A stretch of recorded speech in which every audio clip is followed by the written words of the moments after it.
right, let's do this.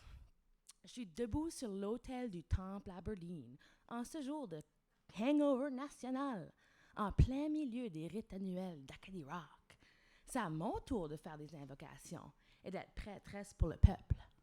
Je voulais vous écrire un poème avec des incantations magiques, des métaphores mystiques. Je voulais vous ensorceler avec un charme qui vous mettrait sous le mien. Je voulais vous manipuler avec mes mots, vous hypnotiser avec mon humour. Je voulais me mériter une initiation à l'ordre des poètes du patrimoine. Mais, ce soir, j'ai une promesse à préserver, des obligations à obéir. J'ai fait mon serment d'allégeance à la diaspora acadienne elle-même. Alors, au nom des Badlands et du peuple perdu, j'ai le devoir solennel de vous livrer le message suivant. Chers membres du public, vous êtes un paquet de privilégiés. On m'a dit que je ne devrais pas vous accuser, que jamais vous me pardonnerez, que dans un petit milieu, il ne faut pas être trop dangereuse. Il ne faut pas tuer sa carrière à coups de mitrailleuse. Mais fuck it! La vérité, c'est un processus violent, puis je me kamikazerai pour la cause n'importe quand. Sous nos pieds, dômes des maisons d'édition, des compagnies de production, des galeries d'art, des écoles de danse, où ce festival même se manigance.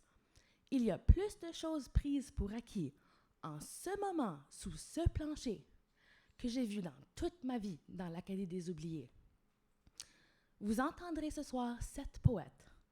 Well, 6 poètes et une créatrice de chaos qui créent dans votre langue, celle dans laquelle vous vivez sans trop y penser tous les moments importants d'une vie. Boire, rire, pleurer, danser, débattre, hurler, aimer, haïr, fourrer, sans en avoir honte, sans même vous en rendre compte. Elsewhere, at the exact same time, les Badlands sont toujours en crise. Prise en état de banqueroute culturelle, la dette linguistique nationale augmente, la sécheresse perdure, nos idées ne poussent pas. On souffre de malnutrition identitaire. Dans le royaume des affamés, on n'arrive pas à récolter nos communautés. Ici, c'est l'obésité omniprésente. On se plaint le ventre gonflé d'avoir trop consommé de culture. On se gave jusqu'à l'écœurantite. L'embarras du choix est une vraie épidémie. Le diagnostic des gâtés pourris. C'est du « Ah, je les ai déjà vus il n'y a pas longtemps », puis du « C'était meilleur dans notre temps ». C'est dire avec sincérité la devise des privilégiés. « Ah, il y a trop de choses ce soir, je ne peux pas me décider ». C'est la discordance de la boulimie blasée à côté de la famine flagrante. Les miettes qui tombent de votre buffet nous nourriraient pendant longtemps. Si on va continuer à s'imaginer tous assis autour de la même table, il va falloir un jour adresser le déséquilibre indéniable. Il y a un tiers-monde acadien, ce qu'on nomme naïvement la patrie en voie de développement. Appelez ça comme vous voulez, mais au moins ayez la sensibilité d'y penser. Si j'ai le ton un peu sec et les idées en papier sablé, c'est pas juste le 15 août, mais c'est parce que je viens de survivre 3 décennies dans le désert des Badlands, où les œuvres de notre littérature sont de mystérieuses légendes.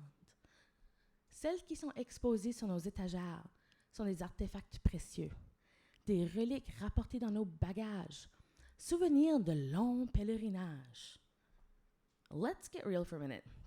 Vos écrits n'existent pas chez nous. Les Acadiens des Badlands n'ont pas lu vos œuvres. Même moi, l'autoproclamé porte-parole et poster exiled du peuple qui peine à survivre, j'ai pas vraiment lu vos livres.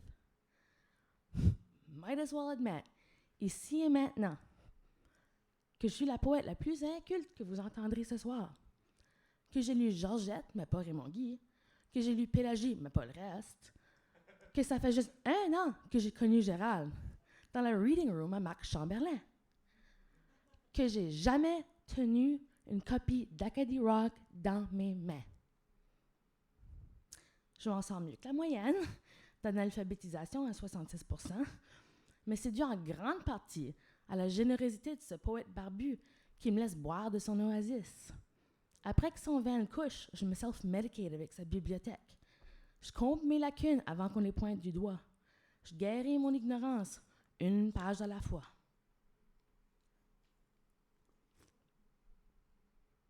Et si nos étagères nues sont tristes, la vraie tragédie, c'est les rayons vides de notre imaginaire.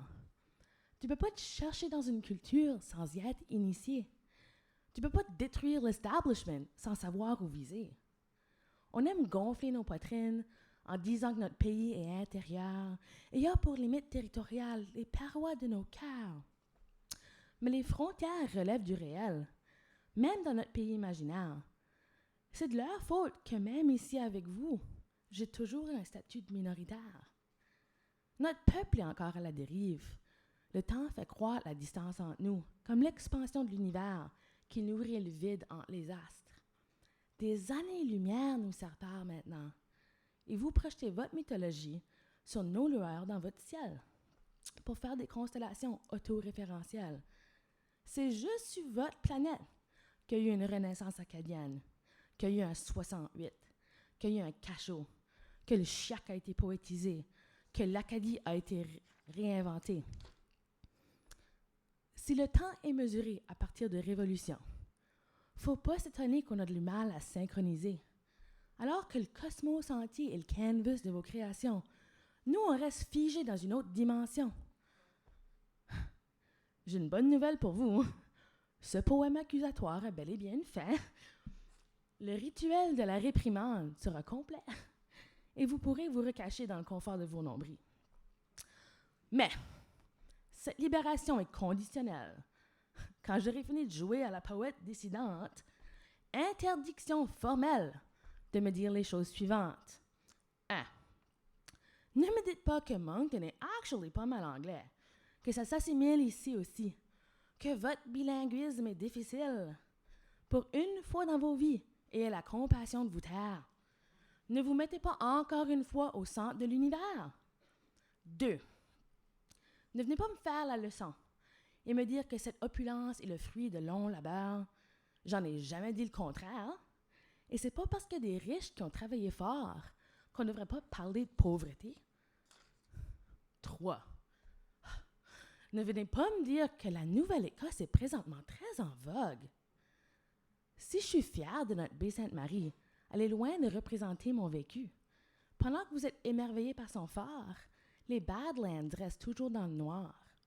Revenez me voir quand vous aurez fait le constat de pas venir qu'aux pommes que tes petits de gras.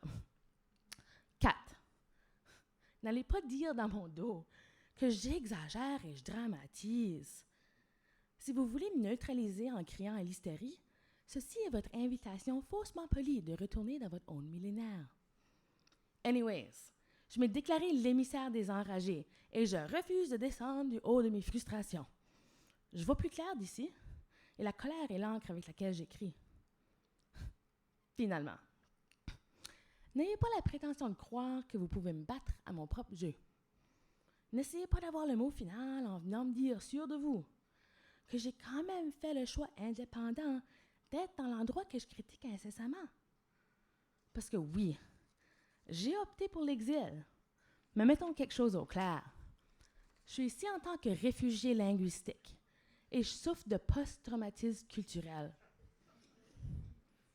Je fais encore des cauchemars où je revois ma génocide ville adorée, où le désert des Badlands est en flammes, l'assimilation égorge des familles entières, des cris silencieux nous hantent. Mes plaies sont encore saignantes. So oui, j'ai crissé mon camp en claquant la porte, mais j'ai quand même le cœur cassé. Conséquence de mon incapacité de construire une communauté où je suis capable de communier et de créer. Pour une fois dans ma vie, j'ai voulu être une privilégiée, goûter à toutes les richesses que je vous ai enviées.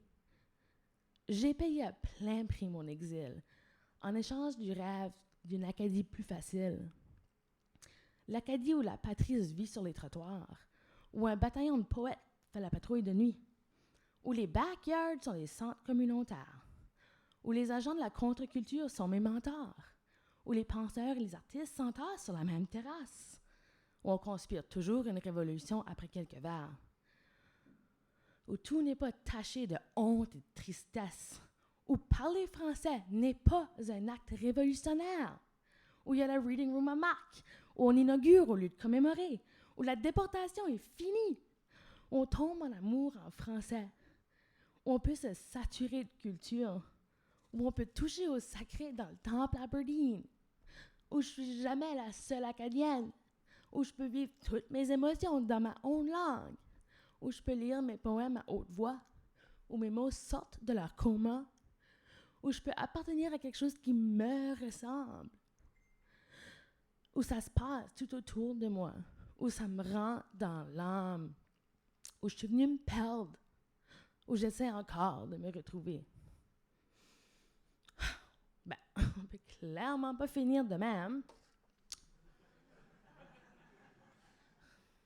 Ça, je vous propose un toast, comme un actual toast. Comme là, vous devenez des publics participateurs, vous sortez vos verres, c'est un petit moment. Déjà, yeah, je vais pas vous mordre, c'est pas une trick, I swear to God. So, un toast. On lève nos verres à tous ceux qui ne sont pas ici avec nous, à tous ceux qui ont raison d'être jaloux, à ceux qui n'entendent jamais des poètes, à ceux qui ont le 15 août comme seule fête, à ceux qui ont mal à leur Acadie, à ceux qui rêvent de vraiment vivre leur patrie, à ceux qui ont trop honte pour parler, à ceux qui savent même pas ce qu'ils sont en train de manquer, à ceux qui n'ont jamais aimé en français, à ceux qui se trouvent juste drôles en anglais, à ceux qu'on oublie toujours, à ceux qu'on mentionne jamais dans nos discours, à ceux qu'on a un peu abandonnés, à ceux qui se sentent seuls et isolés, à tous ceux qui ne sont pas des privilégiés, comme nous.